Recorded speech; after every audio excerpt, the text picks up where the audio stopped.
semua, Assalamualaikum warahmatullahi wabarakatuh. Tema yang akan kita bahas kali ini adalah gerakan anti korupsi. Pertama, perkenalkan, nama saya Sandy Astoni. Di sini saya bersama Anggun Rosani, Lia Nurfitriana, dan juga Siti Makfiratul Umul. Nah, mari kita mulai pembahasannya. Jadi, apa itu korupsi? Berdasarkan Undang-Undang Nomor 31 Tahun 1999, korupsi adalah tindakan setiap orang yang secara melawan hukum melakukan perbuatan memperkaya diri sendiri atau orang lain atau suatu korporasi yang dapat merugikan keuangan negara atau perekonomian negara.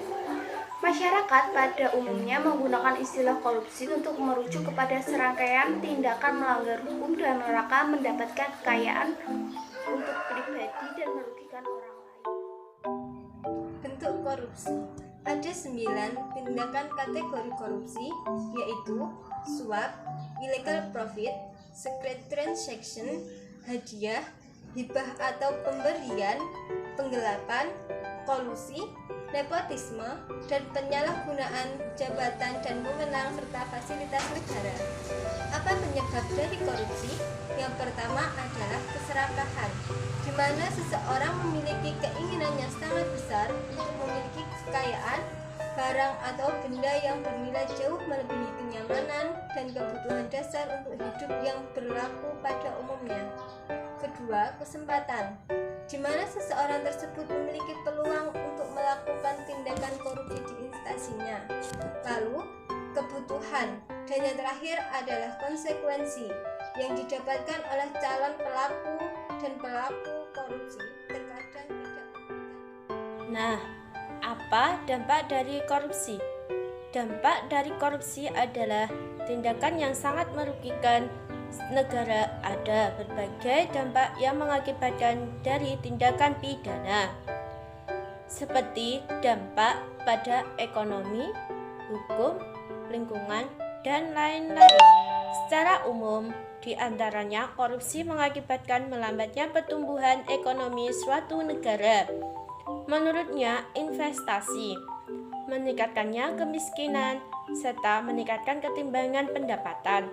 Bahkan, korupsi juga dapat menurunkan tingkat kebahagiaan masyarakat di suatu negara. Nah, baik. Apa saja yang harus dilakukan untuk antisipasi gerakan anti korupsi? Nah, sebagai siswa kita harus menerapkan nilai-nilai anti korupsi. Apa saja? Yang pertama adalah jujur. Jujur adalah berbicara dan bertingkah laku sesuai dengan fakta. Kedua adalah disiplin. Nah, sebagai siswa kita harus disiplin. Contoh disiplin mengenai waktu, tugas, dan seragam. Yang ketiga adalah tanggung jawab.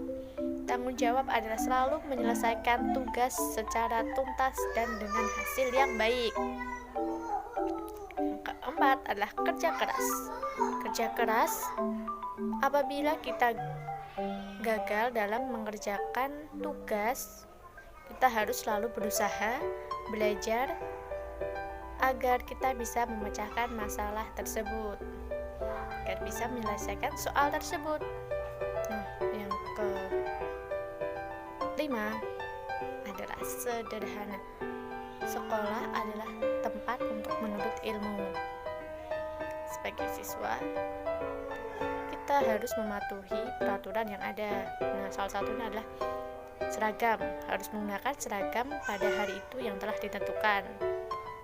Tidak boleh menggunakan aksesoris yang mencolok. Keenam adalah mandiri. Nah, mandiri adalah kita menyelesaikan tugas tanpa bantuan orang lain. Contohnya, kita tidak mencontek. Boleh bertanya mengenai bagaimana caranya, tapi tidak boleh bertanya langsung apa jawabannya. Kemudian yang terakhir adalah berani. Misalnya nih, ada teman yang ngajak kita untuk berbuat curang. Kita itu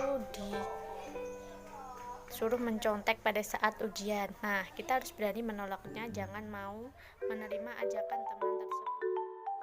Nah, itu dia adalah pembahasan dari gerakan anti korupsi. Sekian dari kami, terima kasih. Wassalamualaikum warahmatullahi wabarakatuh.